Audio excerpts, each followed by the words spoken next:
Нема никаква потреба да ги коментирам предците на мојата сопруга, вели премиерот, откако бугарскиот весник Труд обелодени дека таа имала бугарски корени. Димитар Ковачевски рече дека ги видел надписите и немало потреба да се зборува за потеклото на неговите роднини и предци, зашто како што вели сега сите имале македонски документи.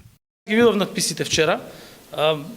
Морам да кажам дека не знам зошто би било од интерес потеклото на роднините на мојата сопруга. Меѓутоа, еве што ме тука прашањето. Таткото на мојата сопруга е роден во Куманово, дедото на мојата сопруга е роден во Крива Паланка, мојата сопруга е родена во Крива Паланка, јас сум роден во Куманово, нашите деца се родени исто така во Скопје, и сите ние поседуваме лични документи на Република Северна Македонија.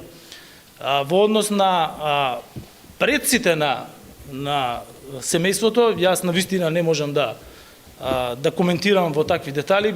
Дека сопругата на премиерот била бугарка, објави редакцијата на Бугарски Труд до која стигнале документи за незиното потекло. Во копиите пишувало дека Елена Ковачевска, сопругата на актуелниот македонски премиер, потекнува од Бугарија и дека незиниот татко и дедо Митко и Станојко Станојковски се бугари, родени во Босилеград.